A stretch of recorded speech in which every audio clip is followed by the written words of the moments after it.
Chapter 7 Wheels of Misfortune. Mission log, Sol 5134. AOS BSN. Message received. Source, Starlight. That's it, you're doing great. Just a little further.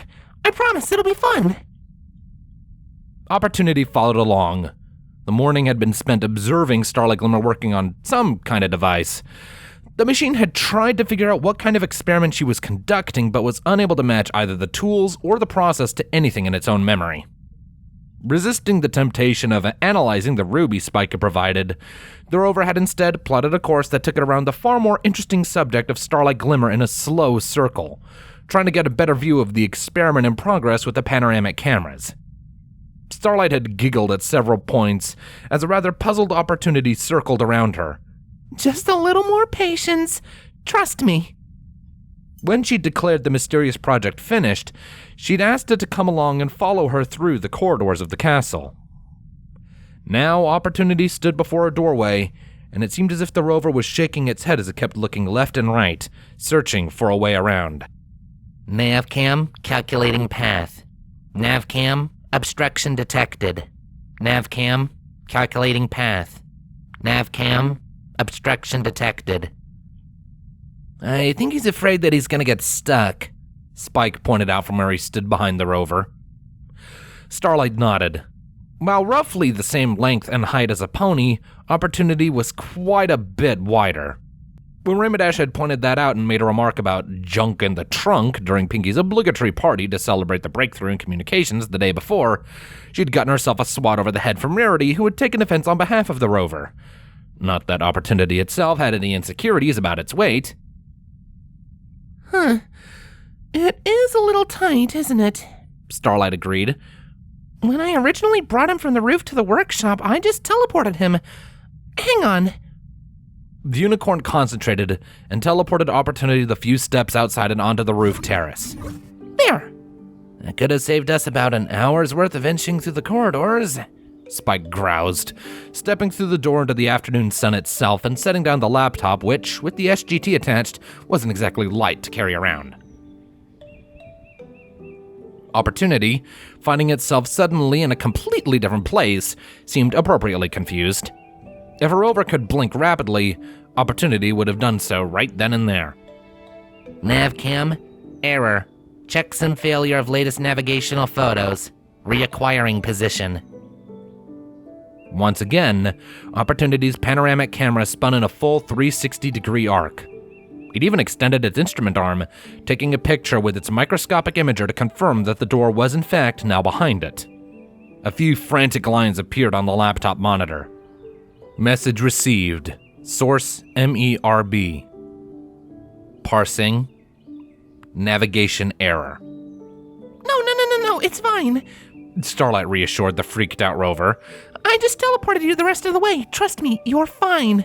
A small hop like that shouldn't do any harm. With its immediate surroundings once again photographed, Opportunity seemed to shake off its confusion and moved slightly forward, making sure all was well. It once again focused in on Starlight's face, who gave a smile.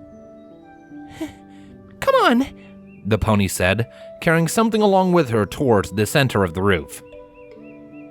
Meanwhile, Spike placed the laptop in close enough proximity for Starlight to read any messages, rolled his shoulders to get the stiffness out of them, yawned, and lazily flopped himself down on one of the lounge chairs Twilight had installed for chillaxing purposes on the roof terrace at the behest of Rainbow Dash.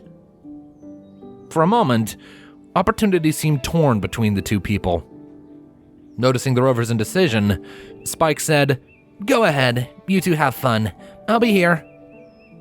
Nonetheless, Opportunity first drove towards the dragon and extended its robotic arm. Spike rolled his eyes but bumped a fist against a Oppie. Yeah, of course, we're still good.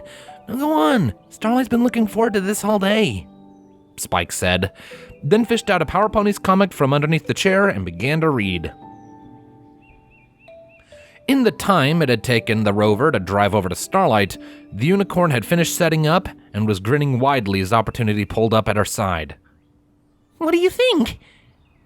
Catching the movement, Opportunity's eyes followed Starlight's outstretched hoof, further along the string it held, and up to the bright red kite in the sky. Starlight watched the laptop for a response. Experiment. Purpose. Starlight mulled the meaning over in her mind for a moment. The translation spell was still not perfect, especially with punctuation, though if that was due to the way Opportunity itself communicated, or the spell not fully being able to cope under the restraints of the laptop it ran on, was unclear to Starlight. It's not an experiment. I just thought we've all done enough for the last few days, and that we should take it easy. She wrangled the kite back on track after an unexpected gust of wind. Have some fun. Mission goal. Fun. Sure, if you want to put it that way. When I need to relax, I just like to take up a kite and watch it rise up into the sky. For miles and miles and miles. Starlight giggled. Well, maybe not for miles exactly, but sometimes that's what it feels like. Twilight had all but collapsed into her bed after the successful conclusion of their experiment and the subsequent party, and Spike was fully expecting her to sleep through most of the day, whereas Starlight herself had been nursing a mild headache after all the all-nighter spent working on the SGT, but she figured it would abate once her sleep schedule was back to normal. They sat in a companionable silence for a while, simply watching the kite dance lazily in the sky. I mean, don't get me wrong. I've got like a million questions for you. Where did you come from? Who built you? What were you doing in that storm? Error. Query not recognized. Right, sorry. Getting too excited. Too much input all at once seemed to confuse the rover. She thought for a moment. You said something about mission goals earlier. What was your mission goal before I found you? Science Goal 1. Determine whether life ever arose on Mars. Status: incomplete. Evidence of water found. Science Goal 2. Characterize the climate of Mars. Status: incomplete. 2018 AGDE defied expectations. Science Goal 3. Characterize the geology of Mars. Status: incomplete. Always more samples. Science Goal 4. Prepare for exploration. Status: incomplete. No presence on Mars. So you're an explorer and a rockologist too. Maud was totally on the money. She's gonna be so happy to hear that. Meanwhile, Starlight had pulled up the debugging options on the laptop, trying to puzzle out that missing word in the final two lines. She figured that it might be Opportunity's name for its builders. However, without a frame of reference, the translation matrix had come up empty. But there was another word that stood out. Mars. Is that where I found you? Sol 5111. Position: 2.28 degrees south, 5.23 degrees west. Endeavor Crater, Perseverance Valley, Mars. Hold on. Hold this for me, will ya? Starlight wrapped the string of her kite around Opportunity's instrument arm. The rover looked down, then up at the kite, giving it a few curious tugs and watching the kite respond. Experiment. Fun. Mars. Starlight said, having moved around the rover's back and pointing at the most prominent word on Opportunity's sundial. Having learned the rover's name now, she'd concluded that the word was too short to be Opportunity's name, so the next logical conclusion would be its mission goal. Is this the word? Opportunity's camera eyes turned to their mast while it kept its nav cams and has cams firmly on the kite. Mars. Fourth planet from the sun. Distance 1.524 astral units. Fourth? Starlight asked in surprise. It looked as though Sunset had been off in her conclusions from the sundial, but she wasn't willing to give up on that train of thought entirely just yet. She pointed at the small red dot that seemed to depict an orbit around the sun. Mars? She repeated, this time making it more of a question. Mars. Fourth planet from the sun. Distance 1.524 astral units. The rover confirmed via chat log. Then, Starlight pointed at the smaller blue dot. What about this one? This is a planet too, right? Is this your home? Opportunity scratched camera lenses whirred as they focused in on the pale blue dot. Earth, third planet from the sun. Distance, 1 astral unit. Parsing. Home. Fault condition, up loss. Attempting to contact DSN. Connection not found. Attempting to contact MRO direct. Connection not found. Attempting to contact Earth direct. Connection not found. Reattempting contact during next fault communication window. The only line of communication Opportunity could find presently was the BSN. For Starlight's benefit, it summed up its conundrum in one line. Home.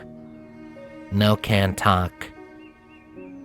Oh, Starlight said. Her earlier excitement severely diminished as she watched the rover become completely silent. I'm sorry. I didn't mean to...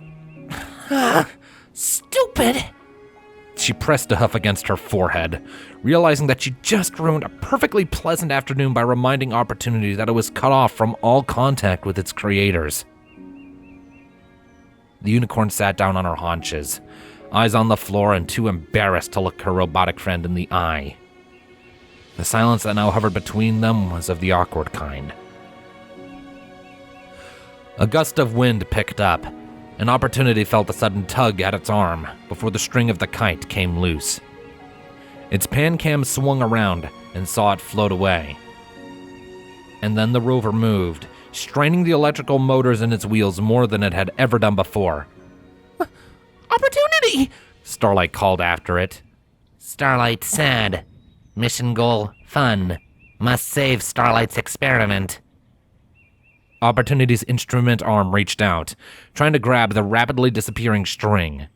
Its navigational subroutines kicked in, shouting at the rover to stop and take a look around before proceeding.